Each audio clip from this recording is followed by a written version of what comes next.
So you said president, then you brought in Putin. Yeah. So then that discourages for somebody to think they can make real change. Okay. Yeah. So two questions. One, if you are the president today, I'm sure you've thought about it. Yeah. What policies would you attack? Right now in America, I watched RFK. I don't know if you listened to the recording yesterday. I've heard. Yeah. What he said about the angle he would take with pharma, he says, all these things we're talking about guns. He says, how is it that we have the same amount of guns as Switzerland does per capita, but Switzerland hasn't had a school shooting in 21 years. Yep. We had it 21 hours ago, and we just had one last night, by the way, big one. I don't know, in Virginia, I want to say, right? 7 people shot. Yeah, 7 people shot just yesterday, right? Every day there's something. Every day. You're talking about fentanyl, you're talking about the drugs, you're talking about LGBTQ, you're talking about military-industrial complex, economy, taxes. What would be top 3 issues you would attack if you were president today?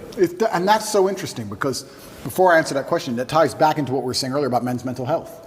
They pretend they give a shit about men's mental health. But if you come along and actually advocate and tell men how to be happier. I've been a sad man and a happy man. I am a man. I know exactly how it feels on all ranges of emotion. And I'll be honest with you right now, when a man is sad, yeah, there is an inclination towards aggression. That's how we're born, that's how we're evolved. We're evolved with that inclination towards aggression. We need that to protect and provide. That's who we are. We need that bravery. But having a bunch of depressed, sad men who have no emotional control is dangerous for society. I say this all the time. They try and pretend that I'm somehow dangerous for society by telling men to stand up for themselves and be masculine. Absolutely not, really not. When you tell a man to have no emotional control and be more feminine, that's a school shooter. A school shooter is not a man with masculine accountability. He's a man who's told, act how you feel all the time.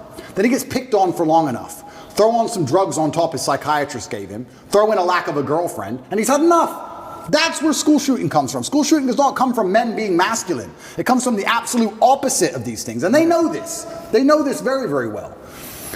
To fix society, we have to fix it at the most base level, the root level. I think America and most countries need more transparency and understanding of how things work. But when they're attacking the family unit, they're attacking all of these issues. Every issue you've just labeled all starts back down to the beginning. I really think the reason I would like to argue, and I don't know any of the statistics on this, in the 1950s, I'm sure there was prevalence of guns all around America, but there just wasn't the school shooting. Why? What was different? What was different in the years before that there is now?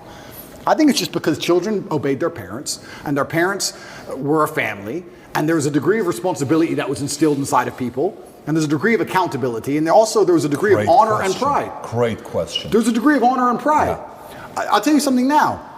I bet in the 60s, 70s, whatever, in any country in the world, people didn't want to do dumb shit because the family would be known as criminals. The last name would be tarnished. Their son did this. You hear what their son did? There was a vested interest in all of it. Now you have a school shooter who's going to go out there, be a piece of shit and kill people, and then their parents are on TV, well, yeah, he was failed by the system. They don't even feel any shame. It's unbelievable. If one of my children or someone close to me did something that heinous, I would be disgusted. I would apologize just for the name alone. There's no honor left. There's no pride left in the name. And this is what happens when you remove honor and pride from people. If you have no honor and no pride, nothing really matters. What matters anyway? It doesn't matter if you're out of shape. It doesn't matter if your kid's a piece of shit and a criminal. Nothing matters without honor and pride. And this is done on absolutely every level. I said this to Tristan the other day. I was actually saying we were driving, well, the other day, long time ago. I haven't left the house in a while. We were driving and I said, even on the most base level, I said, every building is ugly. Have you noticed that every new building is ugly? It's ugly. Tristan goes, yeah, it's all the same glass, big square, ugly building. In the 1400s, we built these ornate, gorgeous buildings. And now everything's ugly. Why is that? And well, I'll tell you why it is. It's because they don't want you to have any intrinsic attachment to a specific place. If all the buildings are beautiful in a specific town, you have intrinsic attachment to that town. You care about that town. You want good things for that town. You'll protect that town. You'll defend that town. What is that? That's a barrier. That's a parameter.